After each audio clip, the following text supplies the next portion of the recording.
நாங்க என்ன கேட்கிறோம்னா, எங்க கல்வி திட்டத்துல என்ன வெங்காய பிரச்சனையை கண்டுபிடிச்சேன்னு அந்த வெங்காய பிரச்சனையை தீர்க்கிறதுக்கு நீ மும்மொழி கொள்கையை கொண்டு வர. ஒரு குழந்தை திருமணம் மாதிரி ஒரு கேவலமான சமூக தீங்கிய இவ்வளவு ஸ்லாகிச்சு பேசுற ஒரு ஆளுக்கு கல்வினா என்ன தெரியும், மாணவர்கள்னா என்ன தெரியும், மொழி உரிமைனா என்ன தெரியும்? தேசிய கல்விக் கொள்கையின் பகுதி 1 அத்தியாயம் 4 வரி 17 தெளிவா அவன் கூறியிருக்கிறான். சமஸ்கிருதம் அப்படிங்கிறது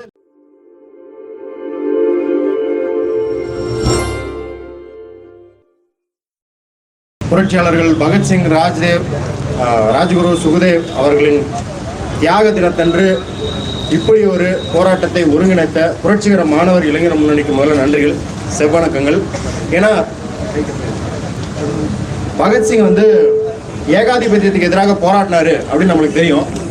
அதே சமயம் அவர் எதற்கு எதிராக பேசினார் அப்படின்னா தீண்டாமைக்கு எதிராகவும் பேசினார், மூட நம்பிக்கைகளுக்கு எதிராகவும் பேசினார்.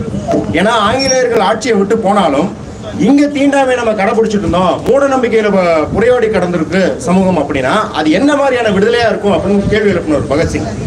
அப்ப அவரோட தியாக நாள்ல இதை நம்ம பேசுறது அப்படிங்கிறது மிக மிக முக்கியமானது. நான் ரொம்ப எளிமையாக கேட்கிறேன். ஐயா, சாலையில போயிட்டு இருக்கும் போது வாகன நெரிசல் இருக்கு, கூட்ட நெரிசல் இருக்கு அப்படின்னா மேம்பாலம் அமைப்பாங்க, ஃப்ளைஓவர் அப்படின்ற மேம்பாலத்தை அமைப்பாங்க. நதியில ஆற்றுல வெள்ளம் வருது அப்படின்னா அணை கட்டுவாங்க. அதாவது ஏதாவது ஒரு பிரச்சனைக்கு ஒரு தீர்வு, ஒரு ப்ராப்ளம் அப்படின்னா சொல்யூஷன். நாங்க என்ன கேட்கிறோம்னா, எங்க கல்வி திட்டத்துல என்ன வெங்காய பிரச்சனையை கண்டுபிடிச்சானே அந்த வெங்காய பிரச்சனையை தீர்க்கிறதுக்கு நீ மும்மொழி கொள்கையை கொண்டு வர. நீ முதல்ல அதை சொல்லு. ஏதாவது ஒரு பிரச்சனை இருந்தாலும் தீர்க்க வருவேன். இல்ல மும்மொழியை பிடிச்சா செல்வ செழிப்போடு இருப்போம். டே வக்கத்தவனே, நீ மும்மொழியை பின்பற்ற உத்தரப்பிரதேசம், பீகார்ல அங்க இருக்கிற இந்தி பேசும் மக்களுக்கே இந்தி தர வக்கு இல்லாம வருஷத்துக்கு 10 லட்சம் பேர் ஃபெயில் ஆகிறான். 10வது 12வதுல 10 லட்சம் மாணவர்கள் இந்தியில ஃபெயில் ஆகிறான். நீ இந்தி பேசுறவங்கள்ட்டே ஹிந்தி கத்துக்க முடியாத இவன் தமிழ்நாட்டுல ஹிந்தி கத்துறானா? அதுக்கு இங்க உட்காந்துருக்காருல RSS ரவி, இந்த ஆள்கிட்ட போய் என்னத்த கல்வியை பத்தி கேட்கறது? இந்த ஆள் என்ன சொல்றாருன்னா, குழந்தை திருமணம்லாம் அவ்வளவு பெரிய தப்பு கிடையாது, நானே அந்த காலத்துல குழந்தை திருமணம் பண்ணுவேன். ஒரு குழந்தை திருமணம் மாதிரி ஒரு கேவலமான சமூக தீங்கிய இவ்வளவு ஸ்லாகிச்சு பேசுற ஒரு ஆளுக்கு கல்வினா என்ன தெரியும், மாணவர்கள்னா என்ன தெரியும், மொழி உரிமைனா என்ன தெரியும்? திருவள்ளுவருக்கு காவி சாயம், ஐயா வைகுண்டருக்கு காவி சாயம். இவன் இங்க கோப்புல கையெழுத்து போட வரல, ஒரு ஆரஞ்சு டப்பாவை கொடுத்து அமைச்சிருக்காங்க. அந்த ஆரஞ்சு டப்பாவை எடுத்துட்டு எல்லா தலைவர்கள், முன்னோர்கள், நம்ம தத்துவ ஞானிகள் எல்லாத்துக்குமே காவி சாயம் பூசுறதுதான் இவனுக்கு வேலை. ஏன்னா கோப்புகள்ல கையெழுத்து போடாதனாலதான் உச்சநீதிமன்றம் கேட்டுச்சு, 3 வருஷமா கோப்புல உட்காந்து என்னடா கிழிச்சுக்கிட்டு இருக்க அப்படின்னு கேட்டுச்சு. அப்ப இந்த மாதிரியான தூங்கும் போல இருப்பவர்களுக்கு தான் நம்ம அரசியல் பண்ணிக்கிட்டு இருக்கோம்.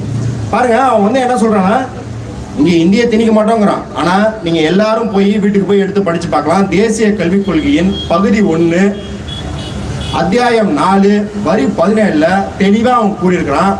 சமஸ்கிருதம் அப்படிங்கிறது லத்தீன் கிரேக்கத்தை விட செழுமையான ஒரு மொழி. அந்த மொழியில் அவ்வளவு அறிவு இருக்கு.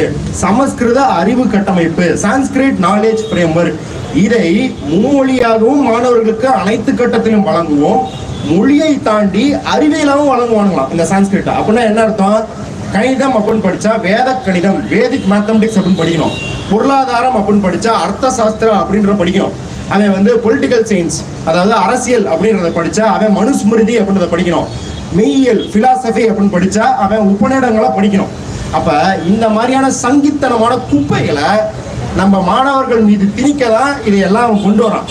இது ஏதோ இந்திக்கும் தமிழுக்குமான போர் இல்லை, இந்திய ஆதிக்கத்துக்கும் தமிழ் ஜனநாயகத்துக்குமான போர். நம்ம கல்வி எல்லாருக்கும் சேரணும் அப்படின்ற அரசியல் பண்பாடுக்கும், கல்வி ஒரு சிலருக்கு மட்டுமே இருக்கும்ன்ற அரசியல் பண்பாடுக்குமான போர் இது. இது ஏதோ யாரும் ஹிந்தி படிக்க கூடாது அப்படின்னு சொல்லிட்டாங்க அப்படின்னு. நான் தமிழ்நாட்டில் தான் படித்தேன், நான் ஹிந்தி மே பாத் கர் சக்தா ஹூம், ஏன்னா இங்கே ஹிந்தி படிக்க அனுமதி இருந்தது. அதனால யாரும் ஹிந்தி படிக்க இங்க தடையெல்லாம் கிடையாது.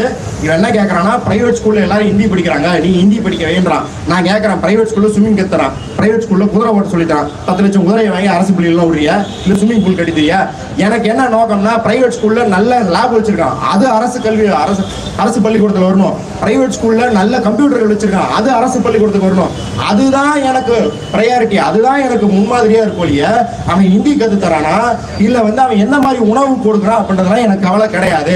அது உனக்கு வேணா கவலையா இருக்கலாம். ஏன்னா நீ அதுக்கான காசு ஆட்டையை போடுறதுக்காக இத்தனையும் வேலையை பார்த்துக்கிட்டு இருக்க. மக்கள் மனசுல மனுஸ்மிருதி போன்ற குப்பையை நீங்க வேலையை பார்த்துக்கிட்டு இருக்க. நீ எல்லா மாநிலங்களுக்கும் சென்றிருக்கலாம், அங்கெல்லாம் பல ஆடுகளை பலி கொடுத்துருக்கலாம். ஆனா அண்ணல் அம்பேத்கர் சொல்லியிருக்காரு, பலிபீடங்கள் வெட்டப்படுவை ஆடுகள் சிங்கங்கள் அல்ல.